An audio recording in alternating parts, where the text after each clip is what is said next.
Hi everyone, welcome back to the Power Leader Podcast. Power Leader Podcast is a sanctuary for transformation, wisdom, and leadership elevation, created for leaders who are ready to lead with clarity, courage, and conviction. Each episode delivers grounded insight and practical guidance to strengthen executive presence, deepen leadership capability, and navigate the realities of today's workplace with resilience. Our conversation focus on leadership development, workplace navigation, emotional resilience, and values-based decision making, while offering real support for emerging leaders stepping into bigger influence and responsibility. In the last episode, we sat down with the visionary CIO Christopher Kowalsky, a leader shaped by nearly 4 decades of building systems, cultures, and people. This conversation was a masterclass in what real leadership looks like when integrity, clarity, and accountability are non negotiable. We explored why leadership is impact, not titles, and why credibility remains the most valuable currency in IT and cybersecurity. Chris reminded us that the CIO and CISO relationship is not optional alignment. It is a strategic imperative. When those two functions move together, the entire enterprise becomes stronger, safer, and more resilient. We talked about culture as the foundation of transformation. Technology doesn't fail because of tools, it fails because of misaligned culture, weak leadership training, and environments where people don't feel safe to lead. Chris brought forward the truth that cybersecurity is not a technical team problem. It is an enterprise responsibility from the boardroom to the front line. We also dug into the realities of talent and hiring. Organizations expose themselves when they hire titles instead of capability. Chris emphasized the need to identify and develop high potential talent early and to build leaders who can communicate, think strategically, and take ownership. And at the heart of it all, we talked about human centered leadership, creating environments where people can grow, contribute, and thrive. Leaders must be willing to have the hard conversation because trust and performance depend on it. This episode was a reminder that resilient systems and secure cultures are built by leaders who choose integrity, alignment, and human centered impact. Let's continue the conversation with Chris as we move into episode 2, where we go even deeper into technology leadership, responsible innovation, AI governance, and the future of cybersecurity.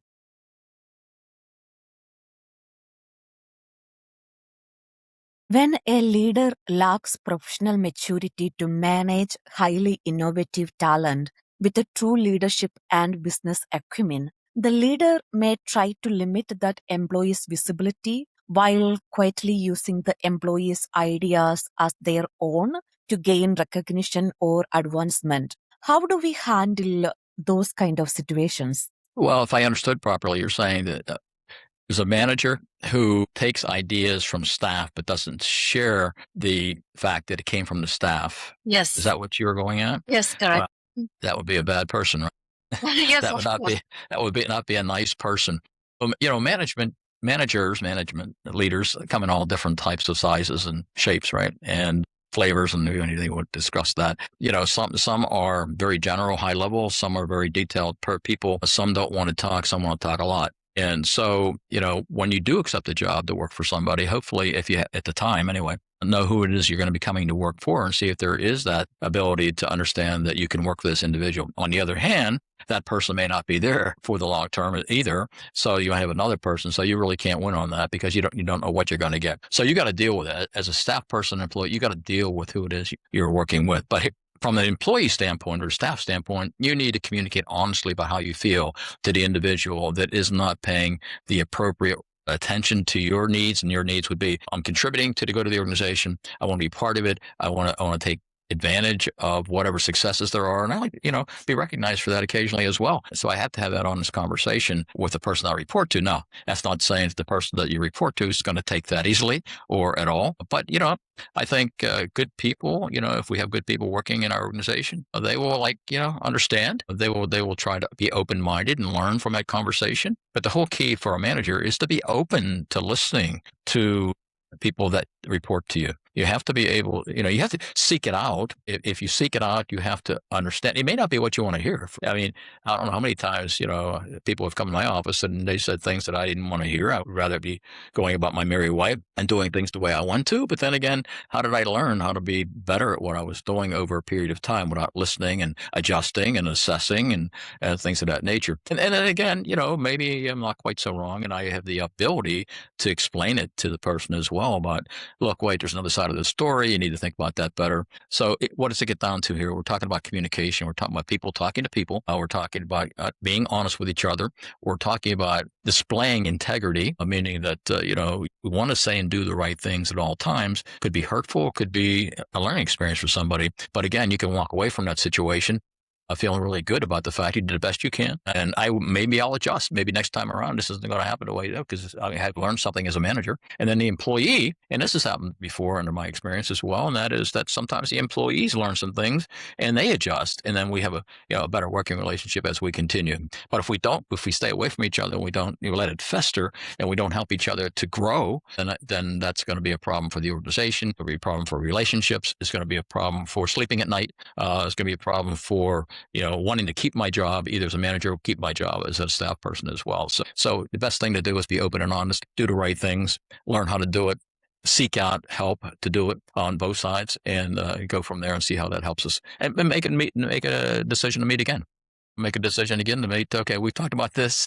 I'm not sure we agreed or disagreed or whatever. Let's come back in a week, right? Let's think about it, right? So these are the kind of methodologies and actions that have to happen for that type of staff managerial relationship to be really, really a good one over time. Thank you, Chris. When you offer honest feedback about what is not working and how a different approach could benefit the organization, the teams, and the individuals, some leaders respond by treating the employee as a threat instead of reflecting or correcting themselves. They isolate the person who spoke up. These are the leaders who want followers, not thinkers, and who cannot distinguish high performers from low performers, I guess. What do you think about the organizational impact of these type of leadership, Chris? Yeah. I would say it's the manager's responsibility to understand and categorize into the high performers and with the criteria, and a mid performers and what's that criteria, what's the expectation, and low performers, and to spot that. Now, the low performers, if we're seeing some shifting in that area from mid to low or from high to low, or then it's the manager's responsibility nearly immediately to start to think about what actions we're going to start to take right away, right? Because to your point, I think you were going there, the high performers don't tolerate the low performers. If you let the low performers go on too long as a manager, it's going to be a period of time in a not too distant future that high performer's gone. Look, nobody's taking care. I'm doing all the work. I'm doing great work. I'm being recognized for my work, but I got people holding me back. So the manager is responsible for making sure that if you can't help that low performer get to a mid at least with an action plan, they got to make some action, right? The high performer's got to recognize the fact that you are taking action. And it also sends a message that high better stay high and mid better get to high. And if you can stay, if we need you stay at mid, you stay at mid, but don't drop to low. And that's a key responsibility for management to be able to understand, recognize that. And that takes a big part of your job. You wish everybody's just doing great. You wish everybody would just, do their job and know how to do their job, and we'll all do our jobs, and we won't have to take coffee cup conversations, and those things won't have to happen. But that's not life. That's not reality. We all know that there's going to be that bell curve of people that aren't quite right, and we need to help them. So as a leader, you have to help them. But if you can't help them, then they have to help themselves out the door. Exactly. The thing is, there are some leaders who cannot take honest feedback, and they find alternative solution instead of trying to figure out what went wrong, what could we do better. So long run, that is going to be good for the organizations. A couple of weeks ago, one of my mentees shared that I cannot speak up. If I say something, they just isolate me because I share feedback. And it's like a culture of obedience and a culture of followers. And then I asked, did you try to have a open conversation? And that person told me, whenever I try to have an open conversation, this manager never even respond and just to skip the meetings, skip the messages. I am a big believer of emotional intelligence and integrity, especially when it is in management, because it's not just about the work, but it's about the people's life as well, because career is big part of life. And there is family involved in that. I believe leadership always should be ethical, and you need to have high level emotional intelligence to understand.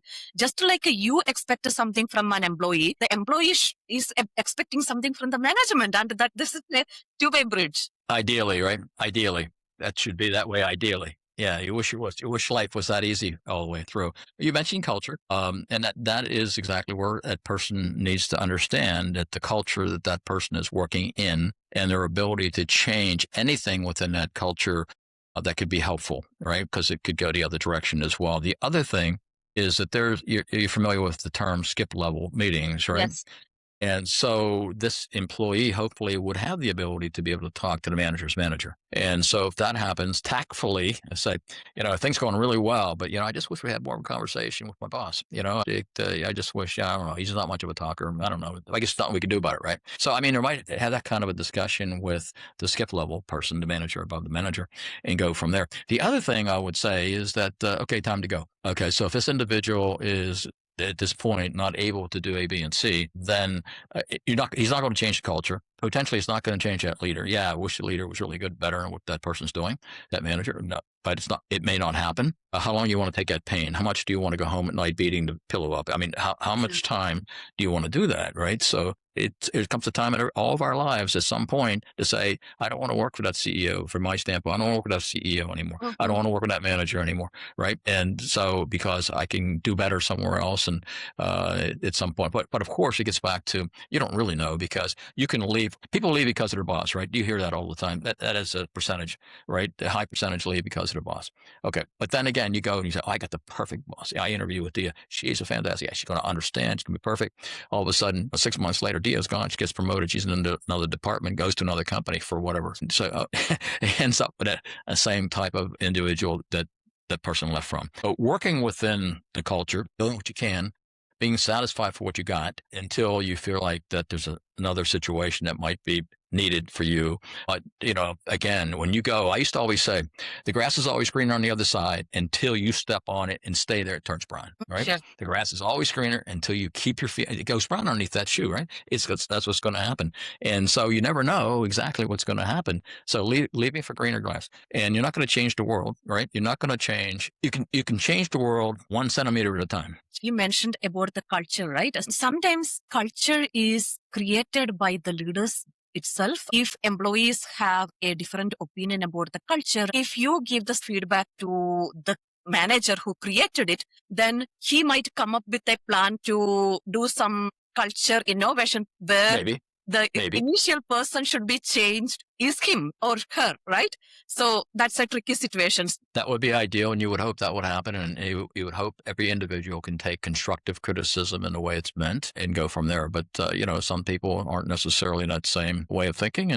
But you have to assess the whole situation and, what you can work within, what you can't, and what you can deal with, tolerate, and what you can't, and the skip levels, what they can help you with or not. Or is it an organizational culture just as that way? Maybe, one minute you do a skip level and that person says, well, we don't talk like that. That's all right. I understand what you're saying, but just do your job. Just go in your corner and do your job. We don't talk to staff that way. So that's not going to happen. So the skip level may not work either. You have to be able to be honest with yourself about what you can do and what you can't do. I don't think there's any magic tricks to any of this stuff. It's really common sense. Sure But thing. you have to learn what it is that you're dealing with and be honest with yourself about what you can change and what you can't. Sure thing. And what do you think about the HR aspect of it? Because nowadays, it's like always supporting the management, right? There is like, even though there are surveys, your voice matter, things like that. In reality, it's not that way most of the time. So what do you think, is there anything that people like you and industry leaders can contribute to change the way the traditional HR systems looks like nowadays? Well, HR's responsibility, obviously, is to help to hire the right person and to make sure the performances are being handled and being reviewed and things of that nature, and to be able to work out the benefit situations and having an organizational structure in place that can work to meet the strategy and the mission for the organization. So they have their areas of responsibility. They obviously want to hear when something is out of compliance from an HR standpoint. If there's policies that are not being adhered to, and certainly that would be something you can go to HR and talk about a violation of policy. If there is training that is to happen at levels of the organization for managerial training and for staff training and things of that nature to adhere to policy. If that's not happening, HR needs to hear about that as well. You can go in and report a manager for not being friendly, but I don't think much is going to happen with that. You can go in and report HR that I'm not getting along with my manager because my manager is not listening. They probably would listen to that, and they would probably pick up the phone and talk to the manager and say, we had a conversation that you may not be listening to your staff. We don't want to lose good people. Is there something there that you're not doing that you could be doing? Because it's really expensive to replace people. If we have a really good person, it could take months and a lot of thousands of dollars in order to get that. And plus the lack of productivity and progress being made from a position not being here. It's your responsibility. So the manager may have to do something about that. It could be also the manager said, well, I try to talk to this person so many times. They come in here, they don't really talk. They come in here and, we're not having a action-filled discussion that we can really work on.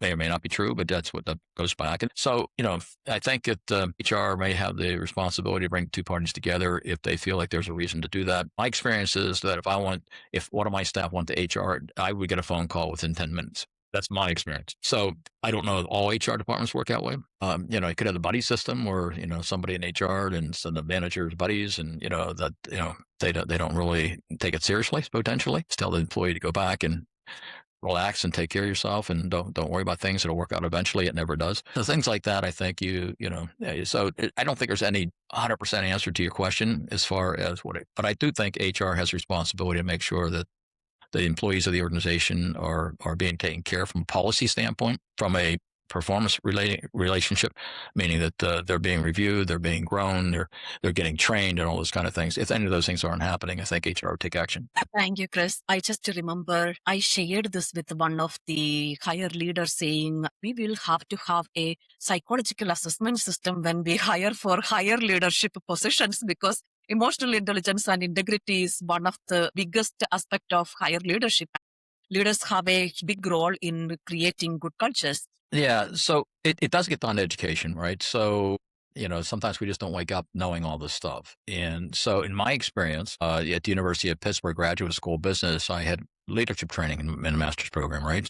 So that was helpful to me to understand the various approaches and methodologies to do that. We in Pittsburgh have something called Leadership Pittsburgh, where we train managerial level on various ways to approach hiring people, working with people, technology-wise, how to implement. So there's a lot of things that go on like now for the middle layers that are going on. That was in the IT world, meaning the Pittsburgh leadership in the IT areas. So we recognize from a technology standpoint that promoting people that are really good in what they do technically, once it move up to a managerial, there's so much they don't know. Even if they had a business, maybe 20 years ago or 10 years ago, they had some business training. A lot of that's forgotten. They hadn't had a chance to exercise that every day. So sending people through programs, I think, is the best approach. And if you have the opportunity to do that as a company, if you don't, there's not much you can do if people are not trained in how to communicate and what methods to use to work with difficult people or to motivate people and to ensure that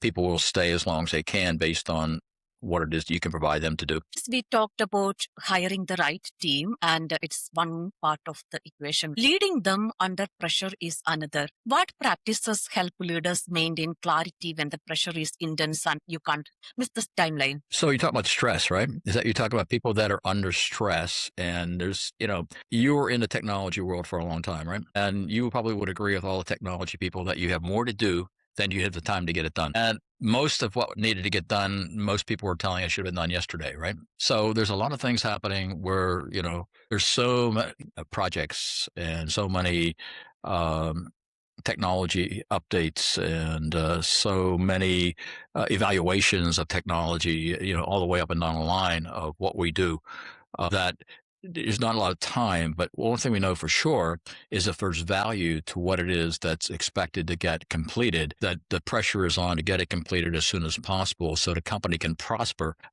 in the best way possible, right? So it's all about business and strategy and objectives, meeting objectives, and getting it done as soon as possible. Everybody should understand that there's something called stress management. Stress management is a term that basically talks about how do I use tools to work on myself to be able to understand when I'm getting to a point where I'm hurting myself mentally, physically, attitudinally, and those things certainly are hurtful to the individual. It could be so frustrating that, I just can't take it anymore. I got to go. I have to leave this organization, right? So, but a lot of that might be self-inflicted, taking things way too serious that, yes, things need to get done. But if you're working with the right speed and accuracy and understand the right priorities, and you have good communication with your management team about what to get done, you should be able to take a deep breath and you should be able to look at, here's my priorities, A, B, C, right? So a lot of people learn too late that there's such a thing called an ABC priority setting method, right? Where what are my A highest priorities? Got to be done today, 2 or 3. What are my next set of priorities? 7, 8, 9, 10 that need to get done this week? And what are those ones in C that I really love to do, but I'm not ever going to get to. So therefore it's going to sit there until which time I have no more A and Bs, and realistically set them and potentially go to your boss or management team and talk about how to set those priorities. It may be done every day or two. Just to make sure that we're working on the right priorities, right time. But you can't have 10 things happening today and think you need to get all that done and try to get all that pressure when you leave. When you leave, you say you're not satisfied because I couldn't get everything done. It could be impossible. But number one, you need to recognize what's the highest priority. Recognize what is realistic that can get done. What are the tools that I can use on myself, whether it be deep breathing or whether it be ABC method or having managerial discussions, and understanding, do I have the right tools to get the job done so I can be as productive as I can? And also understanding, can I be using other team members that could assist me in these high priorities as well? Because maybe I'm not alone in this, but I think I'm alone in this. And all I need to do is have a couple conversations and I got all the help in the world to get this done. So there's a lot of things that happen, but I think it starts with understanding there is stress, understanding that things aren't necessarily going to get any better, but I can make myself handle it better. And I handle it better by having a different perspective. But it doesn't happen just because I want to. It happens because I use tools, right? Get away for 10 minutes, do some deep breathing. I used to use autogenic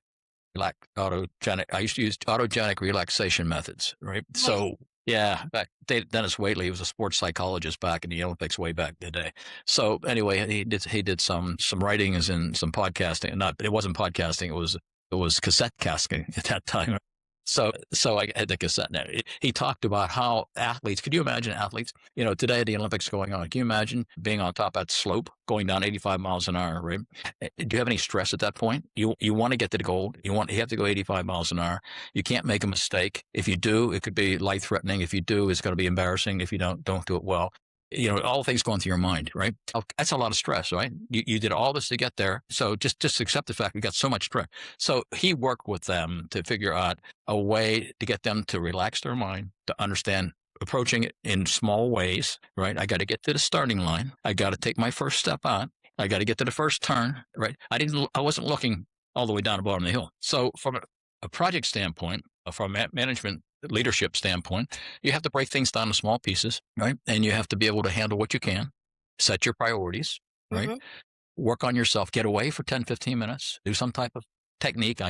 Autogenic relaxation, close my door. What the heck's he doing in there, right? So, close my door, came back out all, ready to go. I was all before, now I come out like this because it works. And if you do that on a routine basis, and that's just one example, and there's tons of books written on how to handle stress. And so, first of all, accept it's going to be there. Don't do this job if you don't think stress is going to be there. You're not going to have a happy time. It's not going to be singing a song. It's going to be facing people who have strong expectations.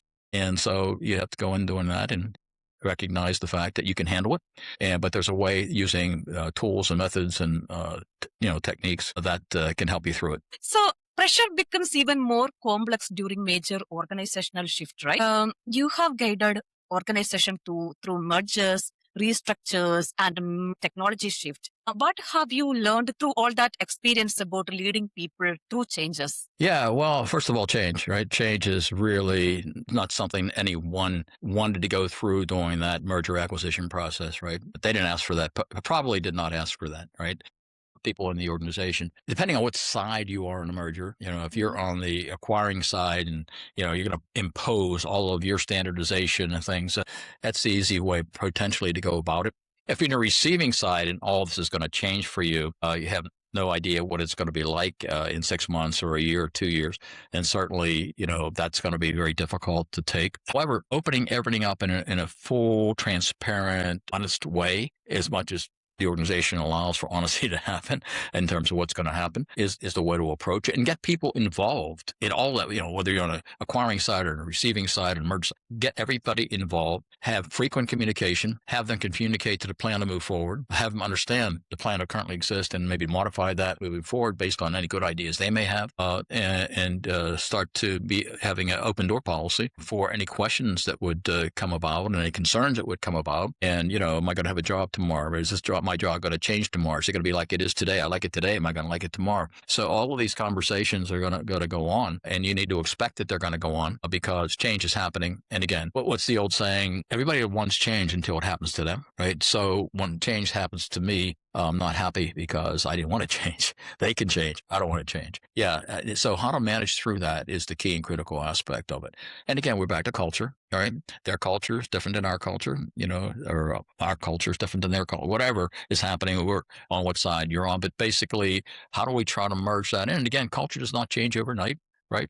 Change has to happen overnight, but culture won't change overnight. So there's going to be resistance. And so you have to have some resistance training, understand how to deal with that. And I talked about communication, transparency, open door policies, opportunities, maybe potential opportunities to do some things differently than before. Try to, obviously let them know that, that there's good to become better than you had before, potentially. And we need to work through that together to make sure that happens. Thank you, Chris. And that insight into change leadership naturally connects to your work as a coach, as a risk management executive coach. How do you help leaders balance innovation with the responsible governance? Let's first define what we mean by governance, and that is the process that people in all forms of the organization, all places in the organization, come together to weigh in on what needs to get done and understand, listen to what the recommendations are to get it done, and the recommendations at some amount of time, at some amount of cost. So that governance aspect of key influential important people need to be there, right? So when you talk about innovation, something that's never been done before, right? No, Yes. it may never have been done here before, but it might have been done somewhere else before, but here. So innovation means that there's going to be change, right? So we talked about change before. Now, Yep. this change may be a welcome change as opposed to an uncertain change. It could be a welcome change. It could be too good to be true, that my job, that I'm under so much stress that half of what I was under stress on will now be gone because of the innovation. And that could be welcome stress. The other part of that stress is that, whoa, what I'm doing is going to be gone, which means that half of my job is going to be gone. And that's the unwelcome stress that could come with that as well. So innovation is something that people really feel is something that could benefit the organization potentially. And they know that because there's a business case that's calling for it. There's a technology that fits into it. And then there is the need to understand what it takes to do that, all things considered, right? Invoking confidentiality, integrity, and availability of technology with changing to the organization. So we have some of that cybersecurity coming into that as well, called CIA, right? So what am I putting in? Am I going to have confidentiality with this innovation? Am I going to have integrity of the data? Does my data have integrity to be able to provide for innovation? Am I going to be able to have availability, which means keep it running all the time if it's something that I have high dependence on, right? So all of that has to be discussed. And you talked about governance. So the governance piece is where you have people understanding the component parts, people understanding the business case, people understanding the returns on any investment that we put in, because it's going to cost money now and over time. So all those pieces of information come together, and then that becomes the project. The project then is then approved potentially from executive manager, maybe the board, and then the governance watches the innovation become over time, addresses any changes to that innovation that we thought was going to go and do something differently, over time, adjust their budget. And so there has to be people talking to people, as I mentioned before. It's always about people, right? And it's going to be people at high influential positions. There have to be stakeholders that are involved that basically can influence how technology innovation is going to affect the business outcomes, and they are responsible for that. And technology people are responsible for the technology side of it to make sure that's implemented in a way that also handles the CIA I talked about before, the confidential integrity and the availability aspects of it, plus working technology. So all that has to come together. It's a big deal, right? Innovation is not something you're going to do tomorrow. It's going to be something you plan for. It's going to support a business case. It's going to have component parts. It's going to have people talking to people, influential people, stakeholders coming together, and supporting what it is that the organization is trying to accomplish. Thank you so much, Chris. You know, the depth of your knowledge and wisdom is $1 million gift to everybody who is listening. Lived experience is priceless. No classroom, no certificate, or textbook can replicate the kind of insight that comes from decades of real leadership, real challenges, and real transformation. In this episode, we unpacked the realities of idea theft in leadership, the impact of toxic and insecure managers, the role HR plays in shaping or enabling culture, the importance of true leadership development, how to manage stress and prioritization in high pressure environments, and how to navigate organizational change while protecting your integrity and innovation. These are lessons people rarely hear spoken with this level of honesty and depth. Stay tuned for our next episode, where we go even deeper into the future of technology leadership, responsible innovation, AI governance, ethical data use, model monitoring, and the rising need for employee AI awareness. We will explore why strategic planning is the most underrated skill for tomorrow's leaders, what truly separates great leaders from good ones, how to avoid the biggest mistakes organizations make when adopting new technology, and why listening, mentorship, and hiring the right people remain the foundation of impactful leadership. If today's conversation sparked new insight, the next episode will take you even further. This is the Power Leader Podcast. Signing off, Dia.